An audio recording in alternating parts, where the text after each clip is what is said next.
जय हिंद दोस्तों, welcome to my YouTube channel. आज हम, जैसा कि आपको पीछे दिख ही रहा होगा, तो हम आज इंट्रोडक्शन क्लास है, मेरी पहली क्लास है। कंपटीशन के पर्पस से हम स्टार्ट किए हैं और आप देखेंगे कि ये सभी जितने भी कंपटीशन में जो चैप्टर्स हैं इंग्लिश के, वो हम कवर करेंगे और कैसे कैसे आते हैं, क्या उसके यूज़ हैं। मतलब आज तो पहले हम पूरा ये समझेंगे कि क्या क्या आते हैं आपके, ये सभी चीज़ें आती हैं। इसको अभी मैं एक्सप्लेन भी करूँगा क्या क्या कैसे है। बाकी वकैब में क्या क्या पोर्शंस हमें पढ़ने पड़ते हैं और इनका मतलब क्या है, लाइक सिलेबस। मतलब today we are going to discuss syllabus of the competitive examinations. हर एक एग्ज़ाम्स का जो स्टैंडर्ड होता है वो अलग अलग होता है। रहती तो इंग्लिश सभी में है, सभी में आप देखेंगे कि जो इंग्लिश का पोर्शन होता है वो सेम है। मतलब इंग्लिश तो सेम है, लेकिन समस्या ये होती है कि जो स्टैंडर्ड होता है, जैसे एसएससी सीजीएल का हो गया, एनडीए का हो गया और आईबीपीएस का हो गया, बैंकिंग, ये जो आईबीपीएस बैंकिंग है, ये सभी का क्या है, थोड़ा सा स्टैंडर्ड लेवल अच्छा है। बाकी और जो एग्ज़ाम्स हैं, एमटीएस का हो गया, एचएसएल का हो गया या टेट वगैरह जो अभी स्टेट बोर्ड्स होते हैं नॉर्मल जो हैं, तो उनका जो स्टैंडर्ड है इंग्लिश का वो थोड़ा सा लेवल कम है as compare to SSC CGL, NDA and banking, उनके कंपेयर में कम है। तो आज हम वही सीखेंगे कि आज ये कैसे कैसे हम सीखेंगे, क्या क्या आएंगे क्या क्या नहीं आएंगे। फ़िलहाल चलिए डिस्कस कर लेते हैं।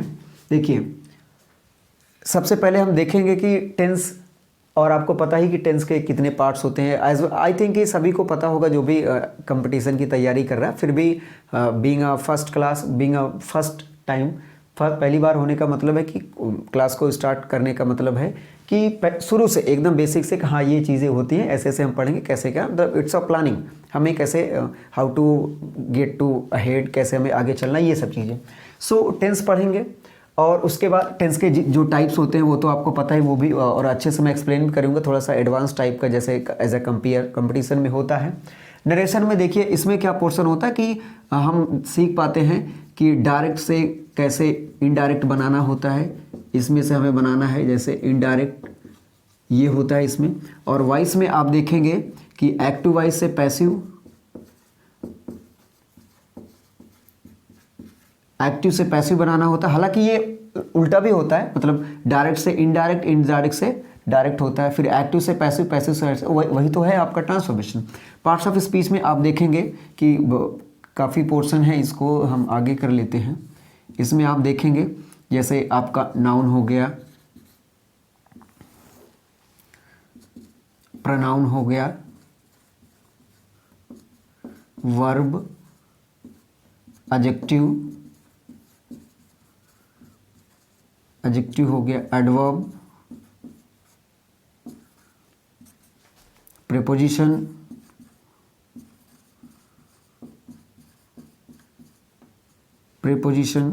कंजंक्शन,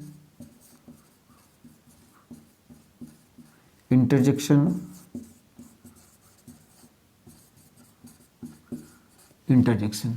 तीन तीन 6 2 8।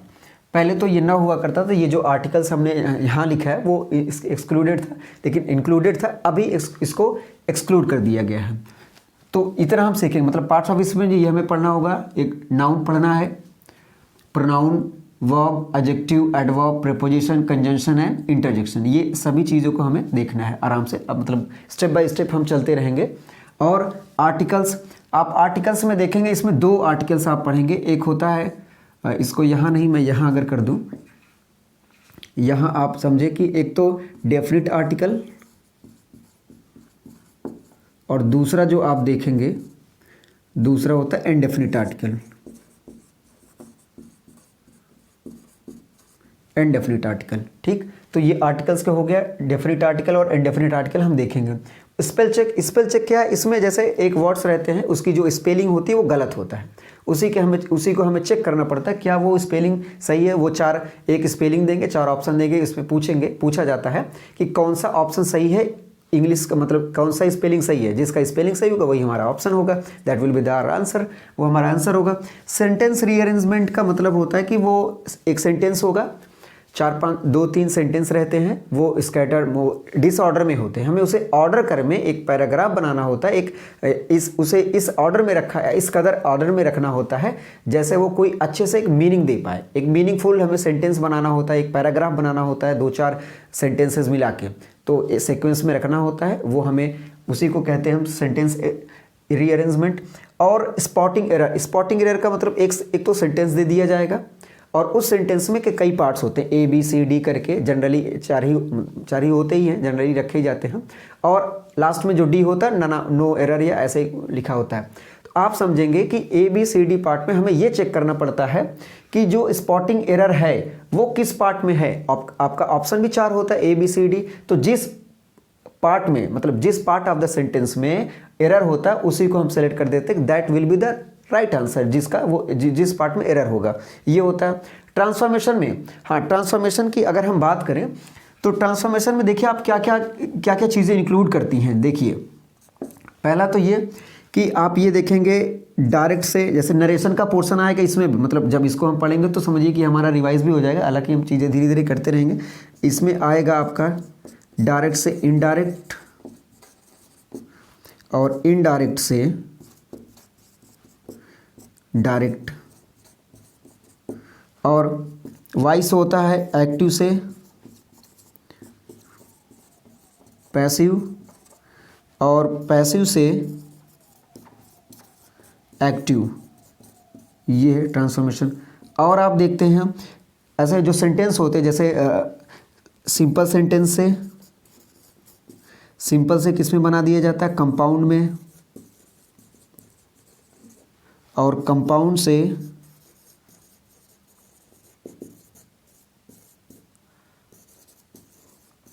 सिंपल। कॉम्प्लेक्स मतलब सिंथेसिस आप जब पढ़ेंगे तो कॉम्प्लेक्स से सिंपल, ऐसे ये होता है आपका ट्रांसफॉर्मेशन में। हम इतनी चीज़ें और भी चीज़ें सीखेंगे, सिंथेसिस का, सिंटैक्स का पार्ट्स आते हैं, ठीक।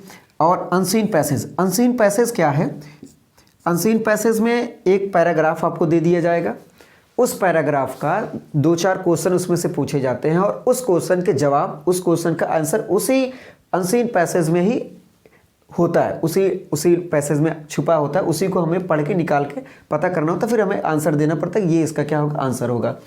ये तो रहा इसका पोर्शन, अनसीन पैसेज हो गया ट्रांसफॉर्मेशन के इतने। अब इसमें सिंपल से कॉम्प्लेक्स, कॉम्प्लेक्स से सिंपल, ये सभी चीज़ें, इतनी चीज़ें मतलब हमें ये करना होता है। उसके बाद आर्टिकल्स में आप देखेंगे डेफिनिट और इनडेफिनिट आर्टिकल हम पढ़ेंगे। पार्ट्स ऑफ स्पीच में देखेंगे noun, pronoun, verb, adjective, adverb, preposition, conjunction, interjection.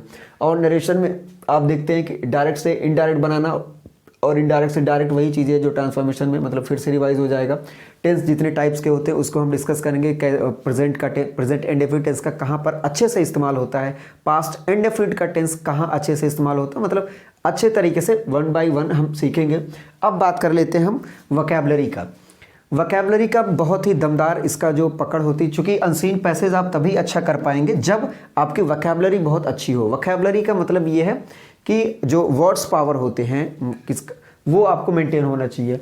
तो इसमें आप देखेंगे वोकैब, वन वर्ड सब्स्टिट्यूशन, मतलब ढेर सारे वर्ड्स का एक सेंटेंस दिया रहता है, उसी को हमें बताना उस सेंटेंस का एक वर्ड्स में हम क्या बना सके, मतलब मैनी वर्ड्स को एक वर्ड में बदलना ही क्या कहलाता है, वन वर्ड सब्स्टिट्यूशन। जैसे हार्ट के विषय में जो अध्ययन किया जाता है, जो स्टडी होती है हार्ट के बारे में, उसे क्या बोलते हैं, कार्डियोलॉजी। तो वो क्या हो गया, मतलब अगर इसे एक मैनी वर्ड्स में कहें तो what the study of cardio, the study of heart is called cardiology. तो ये होगा वन वर्ड। होमोफोन्स क्या होता है, जो 1-2 वर्ड्स प्रोनाउंस तो सेम किए जाते हैं, उनका प्रोनाउंसिएशन जो उच्चारण होता है वो सेम होता है, लेकिन उनका जो मतलब होता है वो अलग अलग होता है, ये होता है होमोफोन्स। सिनोनिम्स, सिनोनिम्स का मतलब आप कह लें कि सेम वर्ड्स, सेम वर्ड्स। और इसका सॉरी हमने यहाँ लिख दिया, सिनोनिम्स का मतलब है सेम वर्ड्स और एंटोनिम्स का मतलब होता है अपोजिट वर्ड्स, अपोजिट वर्ड्स, मतलब उल्टा। जैसे इसको शायद हिंदी में बोला जाता उच्चारण, हिंदी में बोला जाता पर्यायवाची, और एंटोनिम का जो बोला जाता वो होता विलोम। तो इसका जो उच्चारण होगा सिनोनिम्स होगा, एंटोनिम्स होगा, होमोफोन्स, वन वर्ड्स ऐसे होते हैं। और होमोफोन्स होता है उसी का जो प्रोनाउंसिएशन होता है, उच्चारण ही सेम होता है लेकिन उसका मतलब क्या होता है, अलग अलग होता है। ईडियम्स, फ्रेजेस, ये एक प्रवर्ब की तरह मतलब इडियोमेटिक यूज़ किए जाते हैं जो मिलके बनाए जाते हैं, ये हम अलग से डिस्कस करेंगे इसकी जब टर्न्स आएंगे। तो ये होता है मतलब एक ये भी वर्ब की तरह काम, फ्रेजल वर्ब्स भी होते हैं, ईडियम जो कभी कभी वर्ब की तरह भी काम करते हैं, कभी कभी कहावत की तरह, जैसे प्रवर्ब्स की तरह। तो ये वोकैब के पोर्शंस हैं। पोर्शन है, क्या क्या हमें पढ़ना है। हालांकि ये मैंने शॉर्ट में रखा है, इसका पूरा वोकेबलरी वर्ड पावर आप कह लीजिए, और उसे भी अलग से हम पढ़ते रहेंगे कैसे क्या होगा। तो ये तो पूरा रहा आपका वो। अब रही बात, जैसे कुछ स्टूडेंट हैं जो मेरे जो स्टूडेंट्स हैं वो बोर्ड की भी प्रिपरेशन कर रहे हैं, तो बोर्ड वालों के लिए भी अच्छा है, वो भी आप कवर कर सकते हैं, पूरा का पूरा नहीं, लेकिन उनमें टेंस तो ज़रूर आएगा, चूँकि जो ट्रांसलेशन करने के लिए देता है हिंदी से इंग्लिश यूपी बोर्ड वाले खास करके, और नरेशन उसमें है, वॉइस है उसमें, और पार्ट्स ऑफ स्पीच तो बहुत जो इंटर वाले हैं उनका तो नहीं है, लेकिन नरेशन वॉइस हो गया, और ट्रांसफॉर्मेशन भी उनमें आता है। जैसे नरेशन आएगा, वॉइस आएगा, सिंथेसिस आएगा, सिंटैक्स आएगा। हालांकि सिंटैक्स का पोर्शन कंपटीशन में भी अच्छा होता है। फिलहाल जब हम उसे पार्ट्स ऑफ स्पीच में देखेंगे तो जब इसका अच्छे से यूज सीख जाएंगे तो वही सिंटैक्स है भाई इसके साथ आएगा। सिंटैक्स में क्या है, उसमें आप देखेंगे सब्जेक्ट वर्ब अग्रीमेंट, मतलब कि सब्जेक्ट किस सब्जेक्ट के साथ किस वर्ब का यूज़ करें। सिंगुलर अगर क्या है, अगर सिंगुलर है तो प्लरल यूज़ करना है, कब करना है, कैसे करना है, ये होता है सब्जेक्ट वर्ब अग्रीमेंट, और वो किस में होता है, सिंटैक्स में होता है। तो वो भी चीज़ें हम अच्छे से कवर करेंगे। आई होप कि ये पूरा का पूरा सिलेबस की क्या कैसे है, कैसे हम पढ़ेंगे, ये आपको अच्छे से समझ में आ रहा होगा। और अगर नहीं भी आता, जो भी अगर डाउट हो तो कमेंट बॉक्स में आप ज़रूर करें। और अगर वीडियो आपको पसंद आती है, जो भी मेरा इन्फॉर्मेटिव जो ये है, हालांकि मैंने एक इनिशिएटिव किया है, तो उसमें कोई भी डाउट हो कमेंट में पूछ लें, और ये लाइव हमारे चैनल को लाइक करें, सब्सक्राइब करें, और लोगों तक शेयर करें, वो अच्छे से सीख पाएँ। और जो भी चीज़ें हम जैसे टेंथ से स्टार्ट करेंगे तो वो एक अच्छा लेवल होगा, आप देख पाएंगे कि कुछ नया है, मतलब पुराना ही नहीं, जो आपने पढ़ा है ठीक है, लेकिन उससे अच्छा और बहुत ही इंटरेस्टिंग होगा। सो जय हिंद,